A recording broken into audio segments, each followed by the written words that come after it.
कोई अतिशयोक्ति नहीं होगी कि भारत में प्राचीन काल से भी संवैधानिक विकास हुआ है और आधुनिक समय में जब ब्रिटिशर्स ये अंग्रेज भारत में प्रशासनिक रूप से या कानूनी रूप से अपना पैर जमाए तो उन्हें भारत में शासन प्रशासन करने के लिए एक लिखित दस्तावेज की आवश्यकता पड़ी और जिस दस्तावेज को धीरे धीरे लगातार उसमें विकास होता चला गया, डेवलपिंग होता चला गया और जो बाद में जाके हमारे देश के लोगों के द्वारा और हमारे देश का संविधान सभा में लिखा गया दुनिया का सबसे बड़ा लिखित संविधान कंप्लीट हुआ। इस स्तर पे हम यह कह सकते हैं कि भारत का संविधान दुनिया का सबसे बड़ा लिखित संविधान है जो दुनिया के लगभग सभी महत्वपूर्ण मूलभूत संविधान का आदर्श प्रस्तुत करता है और उन सभी संवैधानिक सिद्धांतों को हमने लिया है जो आधुनिक काल में लोगों को उनका अधिकार दिलवाने के लिए महत्वपूर्ण भूमिका निभाए, चाहे वो फ्रांसीसी क्रांति हो या ब्रिटेन में सामंतवाद का पतन या रसिया का साम्यवादी क्रांति हो या उस कालखंड में यूरोप में या एशिया में होने वाले जितने भी विकास का दौर रहा और लोगों में जागरूकता का जो दौर रहा जिसके कारण दुनिया में एक लिखित संविधान की प्रथा का प्रारंभ किया और लोगों को उनका अधिकार की ओर जागरूक किया, जिसके लिए काफ़ी संघर्ष और काफ़ी स्ट्रगल करना पड़ा और उन सभी डेवलपिंग को, उन सभी सिद्धांतों को हमने अपने संविधान में स्थान दिया है। तो आज हम उन्हीं सारी तथ्यों पर चर्चा करना चाहते हैं जिसके माध्यम से आप लोगों को यह पता ही होगा कि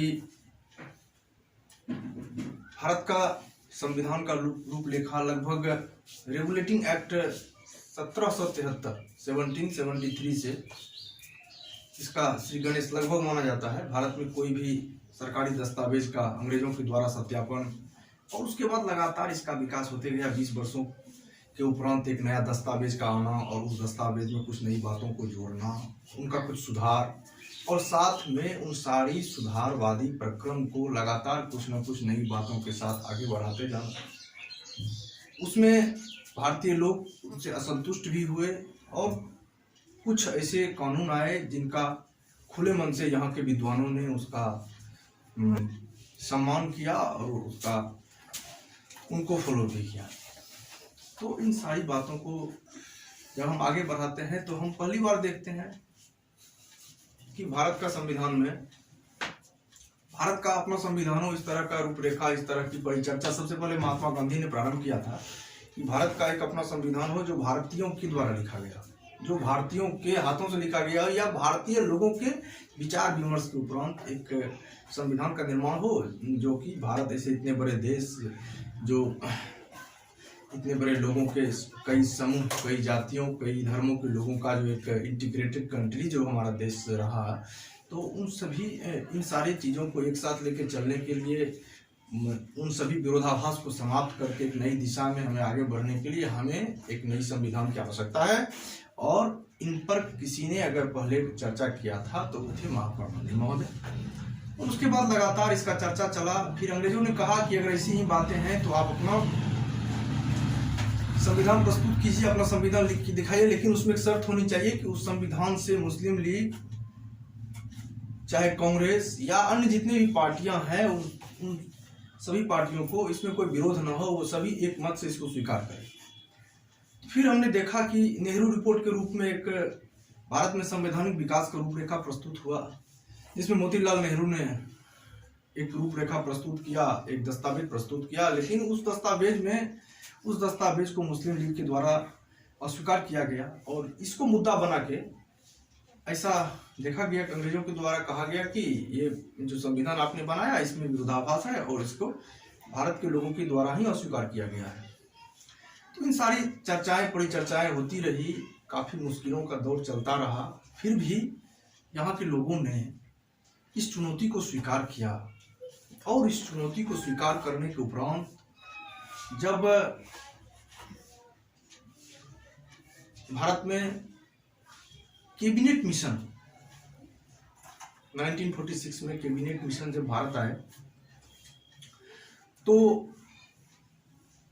उन्होंने कांग्रेस के सामने एक अपील की, कांग्रेस के सामने एक मशवरा दिया कि आप लोग संविधान सभा का निर्माण कीजिए और उस संविधान सभा के निर्माण के उपरांत आप अपने देश का संविधान यानी भारत का संविधान को तैयार करने का काम कीजिए। तो साथियों, सबसे बड़ी बात कि भारत के संविधान को तैयार करने में अगर कहीं से भी प्रारंभ होता है दौर तो वो कैबिनेट मिशन योजना था जो 1946 में भारत में आया और कैबिनेट मिशन के माध्यम से ही भारत का संवैधानिक विकास प्रारंभ हुआ और ठीक इसके बाद लगातार